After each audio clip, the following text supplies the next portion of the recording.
Hey folks, Andy Patton here, joined today by the great Sam Dower. Sam and I are going to talk about his Gonzaga career and hear his thoughts on the transfer portal, NIL, and the direction Gonzaga and college hoops are headed right here on the Locked On Zags podcast. Don't go away. You are Locked On Zags, your daily podcast on the Gonzaga Bulldogs. Part of the Locked On Podcast Network. Your team every day.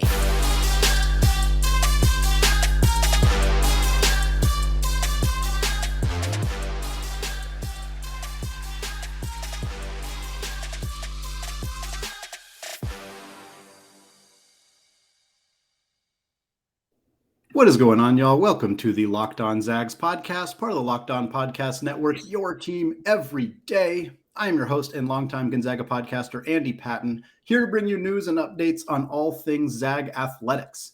Today's episode is brought to you by BetOnline. BetOnline has you covered this season with more props, odds, and lines than ever before. BetOnline, where the game starts. All right, I am thrilled to be joined today by Taco Bell enthusiast and four-year Gonzaga big man, Sam Dower. Sam, thank you so much for coming on the show, man. I really appreciate you taking the time. Andy, thank you for having me, and I really appreciate you, work with my schedule. It's hard for me to work around like my work schedule and yours as well, so I'm glad we found a good time that worked for both of us. No, man, I was willing to make this work whenever we were able to make it work. So I'm glad to have the opportunity to talk to you and to kind of hear your thoughts on what's going on with Gonzaga. We were in undergrad at the exact same time, and I know that to me it doesn't feel like that long ago, but in the kind of annals of Gonzaga history, it feels like a long time ago. And one of the main things that seems to have changed is that before there wasn't a whole lot of people from Minnesota coming out to Spokane, but then since your arrival, we've had Gino Crandall transferred to Gonzaga out of Minnesota. Of course, Chet Holmgren and Jalen Suggs, two huge players to come out of Minnesota to join us in Spokane. But I would love to hear how you, from Brooklyn Park, Minnesota, before there was a big pipeline of kids from Minnesota coming to Spokane, what brought you out west to Spokane to join the Zags? Yeah, going back to bit feeling old. I definitely feel old. I had my I'm officially old now moment when I saw that one of my roommates at Gonzaga, he's actually David Stockton's cousin. Oh yeah, his little brother just graduated from law school. I'm like, sheesh. I'm like, I'm feeling it too. Like, it's crazy. And also Tommy Lloyd's son, who played at Grand Canyon. I live in Arizona now. He's he's in college playing basketball, and I literally knew them when they were little kids. It's unreal. But yeah, definitely getting old. Got the gray hairs. I'm owning up to it. At least you still got the hairs, man. Mine are gone. So. It's a part of life. We just got to embrace it. But back to Minnesota, and how I ended up at Gonzaga. It was pretty cool. So I was playing basketball. I was a late bloomer in high school. So I didn't always have the notoriety per se, or teams looking at me early on in my career. But one of the teams that was Gonzaga. They had started recruiting me right from my sophomore year, and then obviously on to my junior year when I committed. But it's definitely something cool to look back on.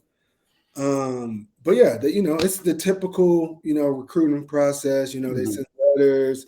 Whenever it was whenever they were allowed to talk to me, I'll talk to Coach Few and stuff like that during the off season. And when I'm traveling, they would come to our games in the AAU.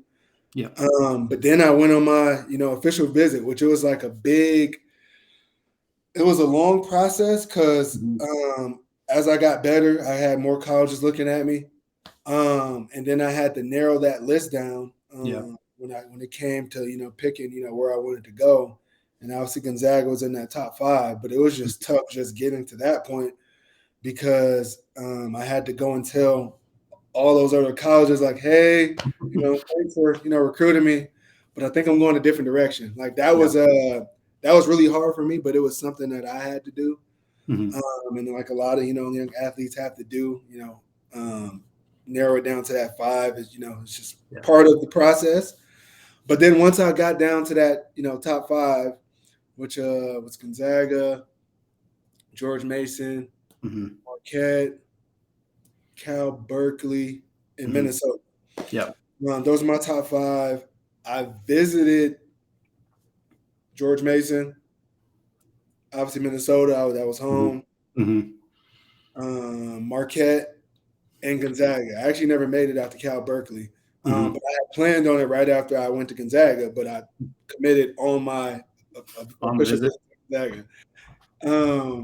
So I don't know if you have any questions around that, but yeah, it was a very cool process, and I'm happy that Gonzaga looked at me as somebody that they wanted to bring on to their team.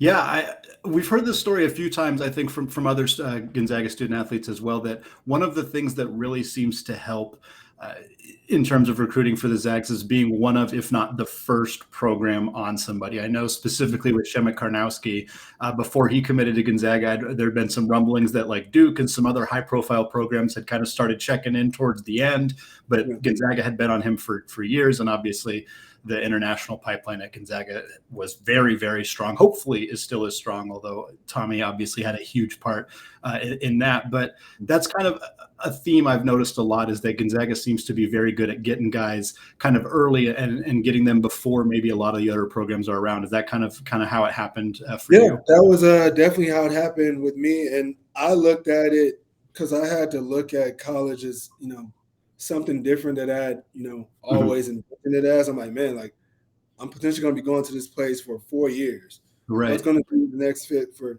Sam for 4 years? And I looked at it as, well, this team has been recruiting me from beginning. Yeah. I think they'll be pretty invested in me if they're, spending all this time before I even, saw the potential in myself. They seen it like, man, this guy could be good. So I really leaned towards that when it came to my decision making, and that's why Gonzaga, ultimately ended up, being the choice. How much and Gonzaga's ability to develop bigs in particular has been really, really spectacular over the last decade or so. And obviously it was good before that too. You look at somebody like Roni Turioff, who was a relative unknown before he came to Spokane, ends up having a 10-year NBA career. You look at, JP Batista and Micah Downs, Austin Day, some of those guys who were there right before you and I were there. But how much did that kind of play a part too of like, hey, I think this is a program where, maybe you didn't see that potential in yourself yet, but you thought, hey, this seems like a place. And how much did the staff really sell you on, hey, we believe that you can improve here, you can get better here, you're going to be a better player when you leave than when you get here? How much was that kind of a part of it for you? That was a big part of it as well. I don't know if I don't recall them necessarily like selling me, hey, like we got a ton of NBA guys here, he's coming because of that. But yeah, it was there. Like, yeah, the Roni Turioffs. I watched, Gonzaga play, when I was in high school and stuff like that. But that I wouldn't say that was necessarily their way to get me to come there. It was, hey, NBA guys. But ultimately, as a kid, you want your dream, the ultimate goal is to be in the NBA. So in the back of my mind, I have that, which school will, help me get there. And obviously Gonzaga has the background of getting guys into the NBA, which I looked at that as just a plus. But yeah, other than that, I talked with, Coach Jack Leddy, Ray Jack Leddy, and Leon Rice. Those were the guys who recruited me. And they would just always talk about how they love my game. Their favorite thing to say was, man, it just goes in. It just goes in. I love them. And they just want, they were like, they gave me their vision for me, how they could see me being, helping out Gonzaga and, obviously playing in the Gonzaga with the Gonzaga uniform on, what things I had to work on. They were straightforward, like, hey, Sam, you got to work on that right. It wasn't always, they weren't sugarcoating anything. Yeah, they told me what I was good at, but they also told me what I need to work on and what I was going to work on if I was Gonzaga. And I look at that as a challenge because, and honesty, because I'm big on, integrity and things of that nature. So I looked at that as a good thing as well. Like, hey, these guys aren't going to sugarcoat or they're not lying to me. They're transparent. That's what I like. I don't want to be coming around like that's what I like. So, and that's, just the type of guys that those two guys are, and ended up working out for me.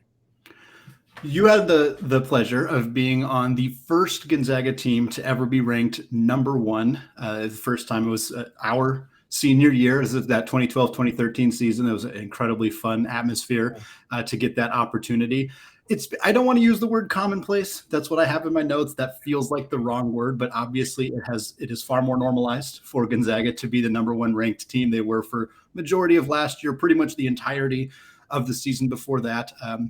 You can be honest, because I'll tell you honestly that I never expected the program to ascend to this level, even after they were number one ranked that year. But did you kind of expect or see the program kind of elevating to the level that it's at now, where they're continually in that conversation for winning a national championship? I definitely saw that we were growing, going to get, Mm-hmm. we were growing to be, one of the top colleges in the country. Mm-hmm. But did I see us like being number one multiple times and stuff like that? No, I didn't. Mm-hmm. I didn't see that coming. So that's pretty cool to see, and I can, it's good. It's cool that we were a part of that history, that first number one team in Gonzaga history. That's something we can hang our hat on. Like, hey, I was a part of that team. Yeah. That's kind of started that. What do I want to say? That requirement to be number one and of excellence out of Gonzaga basketball. Like, hey, we're not the little Cinderella story anymore. We're Gonzaga basketball. We can go up against anybody in the country. Absolutely. So that's cool to see that we've evolved more into that. And like now everybody's not looking at us as little old Gonzaga University. It's we're being talked with the powerhouses of college basketball, which is pretty awesome. Yeah, it feels like Gonzaga went from the underdog that everybody wanted to root for to the team that everybody hated.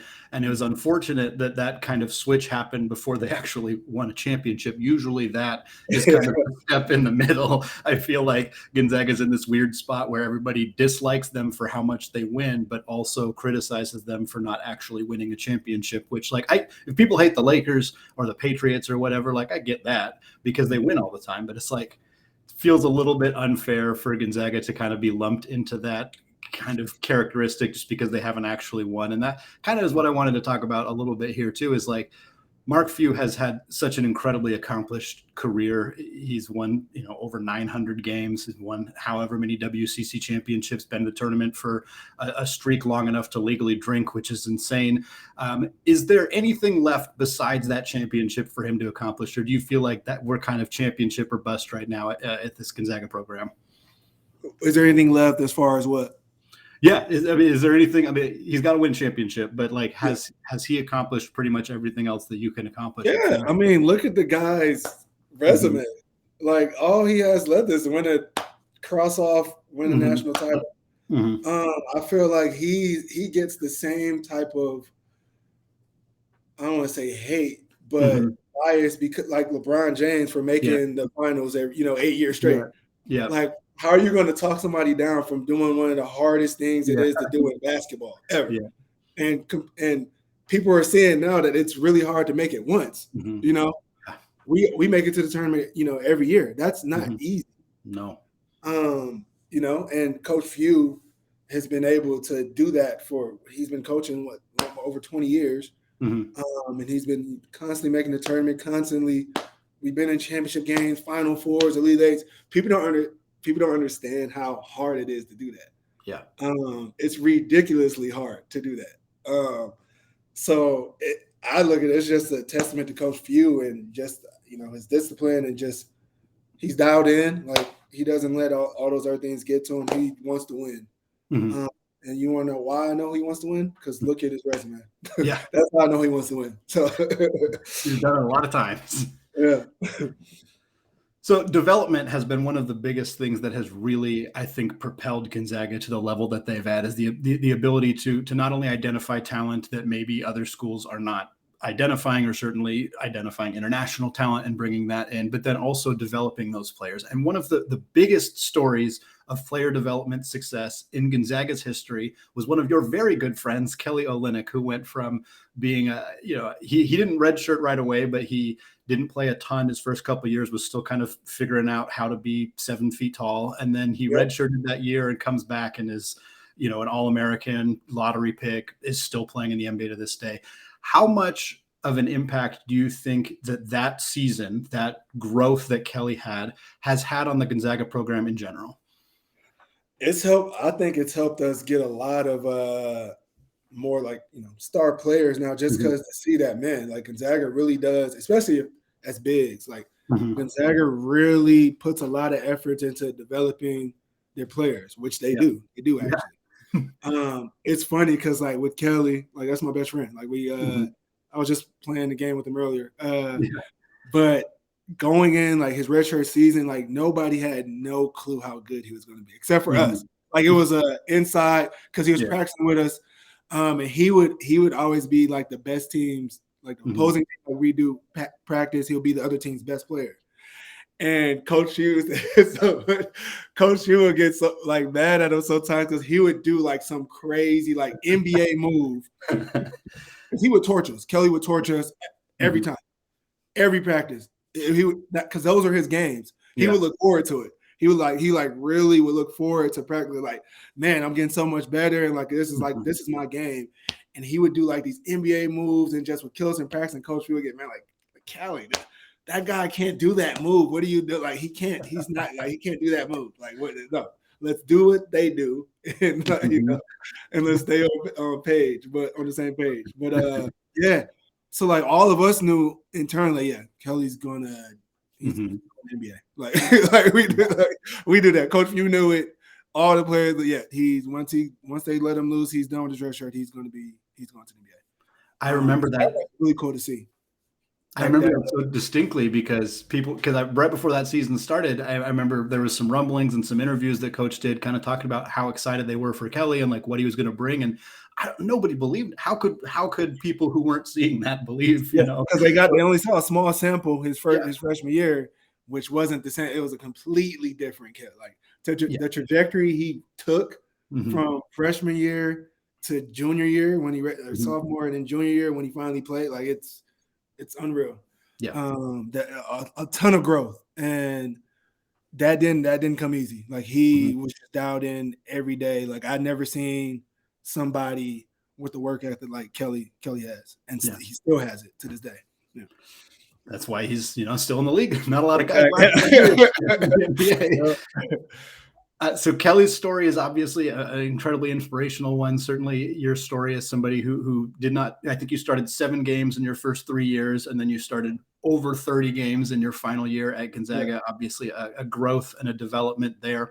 I wanted to kind of just touch a little bit on that for you. And like, was there some frustration of not starting or not playing as much right away, or were you kind of bought into like, hey, my time is coming, I'm going to get there? And kind of how does the staff handle, you only start 5 guys, so not everybody's going to play as many minutes as they may want to play. So I'm curious how the staff kind of handled that and how it worked for you to kind of bide your time to get the role that you ended up getting in your final year. Yeah.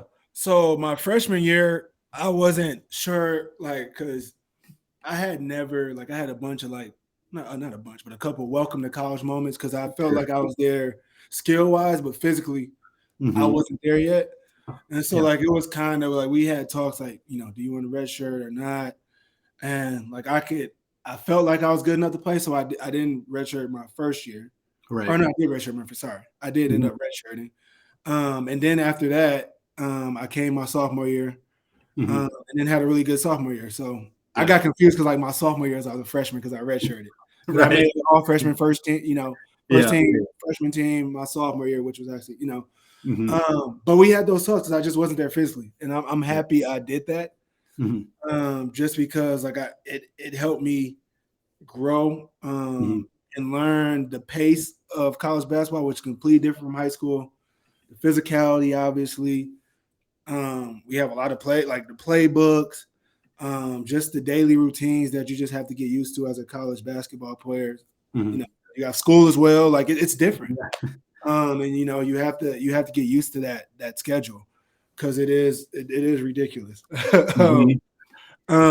But that happened, and I had a great sophomore year. Then junior year comes, and then I was playing behind Robert Sacre, Elias Harris. I was playing behind NBA guys. Yeah. So at the end of the day, like I felt like I I had, I did the best I could, given with the situation, because like I was behind NBA guys. Yeah. And I took that as a chance to learn from them. And that's why I ended up having a really good senior year. Because not only did I play behind Robert Zachary and Elias Harris, but also I saw Kelly and what he did to make his transformation. Like I literally saw it. I lived with the guy my whole like literally from freshman year to senior, like I lived with him the whole time. It's like, man, like, so my junior year going into my senior year, I was like, I'm going to work like how Kelly did his redshirt season. And so that's what I did. And that helped me build the confidence to be able, as a senior, leader, to help, lead the team and help, help us, make it to the WCC tournament, win that, and make it to the tournament. Because I didn't want to be the one to not make it when when you're like, that was motivation right there. And it said, like, you know what, I'm not trying to be the senior that doesn't make it to the tournament. So a lot of things came in to help fuel me to get better and to demand more out of myself. So obviously the development has kind of been the key of the conversation here, and your development and Kelly's development and Gonzaga's ability to develop particularly bigs, although they have obviously had a ton of success developing guards as well. But one of the biggest, if not the biggest change that has come to college basketball very recently is the way that the transfer portal is currently operating, the ability to transfer through a certain window of time without having to sit out for a year. It has obviously changed college basketball dramatically. We've seen, I think the number was over 1,500, maybe 1,600 kids who entered the transfer portal, which is an insane amount of students who are making that decision. And I think it stands to reason that a lot more kids who maybe don't start for their first couple of years, or maybe redshirt in the middle of their career, might be less likely to stick it out the way that you did, the way that Kelly did, the way that a lot of other players, Shemet Karnowski is a good example. Do you think that is something that is maybe getting lost a little bit in college basketball? And then more specifically, do you think that I'm curious if it's going to hurt Gonzaga or if it's going to help Gonzaga, because I think in some ways it could kind of go either way depending on who they're out there targeting. Yeah, I'm still trying to figure out this transfer portal thing. I think we all are. I think it is it's good for the players because you get the chance, if you don't feel like you're appreciated or you're not getting the time or whatever it may be at whatever school you're at, that you can enter the transfer portal and go somewhere else that will appreciate you more.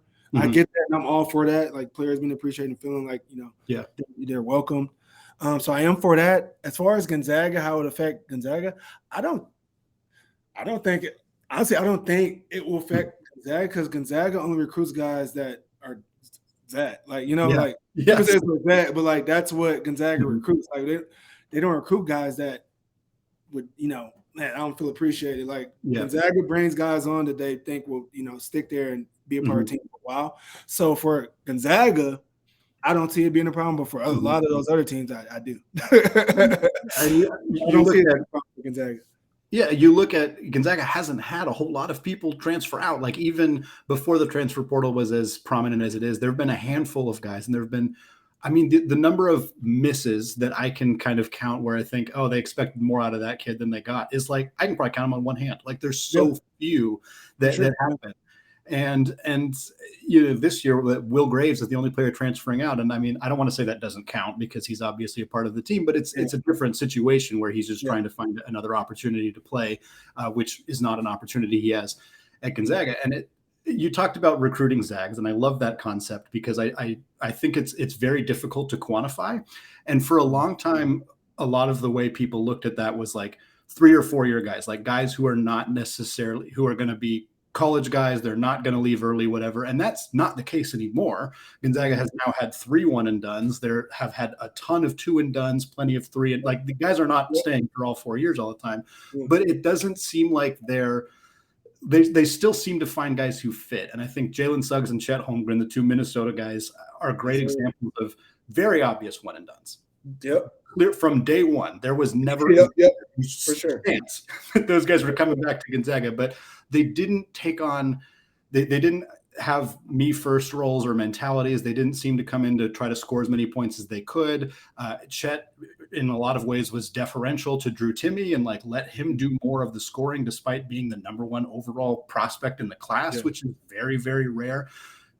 Does Mark Few just have a really good sense, and his staff, it's not just him, does the staff have a sense of like or are they just very, very good at identifying the right kind of guys who seem to fit the program and the mentality that they look for here in Spokane? I think with their recruiting, they have a really good idea of what they, what type of skill sets, personalities that they want to bring onto the team. And obviously, they want everybody to stay 4 years. Perfect world, they keep them there 4 years. But as they know, guys like you said, like Holmgren and Suggs, they're 1 year guys. But it's tough. Even for them, it was tough for them to leave. Like for Suggs, like we want to make to them. Maybe like, man, maybe I might stay another year. He's like Timmy, Timmy could have left last year, but he stayed. And that just shows like how great of a program Gonzaga is, because even guys that are predicted one and dones, they end up staying because they just love it at Gonzaga so much, and maybe they didn't get as far as they wanted to in the tournament, or their stats wasn't what they wanted to be the previous year, or whatever it may be, and they end up staying. And those are the type of guys that Gonzaga recruits. It's they got it down to a science. Like they're really good at picking guys who they want on the team.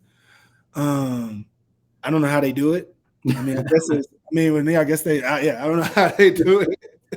They don't want people to know how they did it. They want like they just pick Zags. Like they pick Zags. That's simple, plain and simple. They pick Zags. And now at this point, when these kids are weighing these decisions, they want to come back because they love Spokane, they love Gonzaga. But now there's a new wrinkle that they have the ability to make some money, which was something that they did not have the ability to do previously. Not legally. Don't remind me. NIL, I already know it's coming up. I had Matt Santangelo and Shaniqua Nils on the show 2 weeks ago or so, talking about their new initiative, helping raise money to dish out to student athletes through a collective.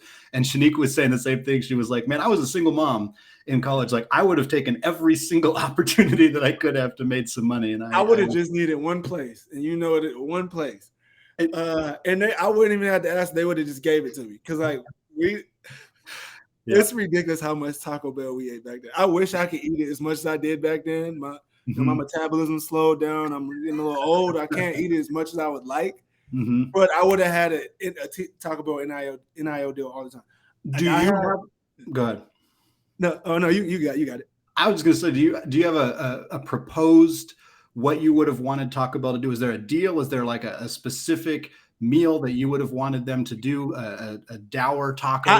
Because somebody asked me on Twitter, and like I had never really like thought about like what I would actually want from them. I would just want free Taco Bell. There you go. If they wanted to pay me some money, I mean, money's nice, and a certain amount of money, but I would have been nice to have like a Sam Dower meal, like, or Dolo, whatever you want to call it. Like I have like my favorite things that half of them are taken off the menu, because I don't know why Taco Bell decides to do that. Take my favorite things off the menu all the time.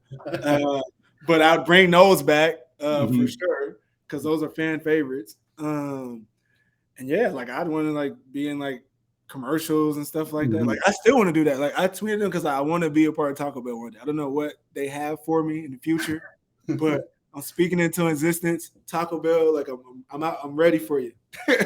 We'll talk to Santangelo and see if they can get something going for you over there. Maybe they'll work with former players. Yeah. Sam, thanks so much, man. I got one more thing for you. Just sticking with that NIL thing before we kind of let it go. Obviously, something that is a positive for student athletes, for them to make money off of the fact that they've been making their schools money for decades, particularly on the basketball and football side.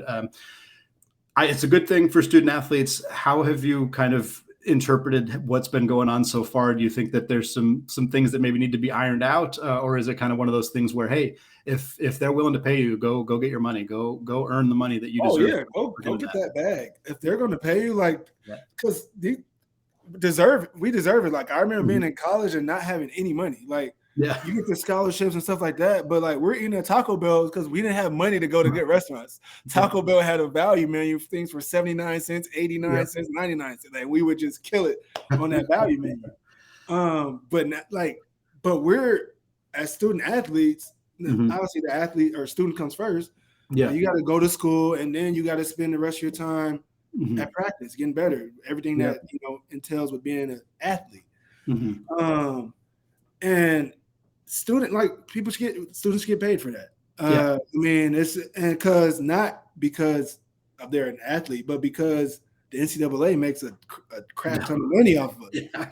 So, like, if they're going here making all this money off of us, why can't we get, some of that, as a student athlete?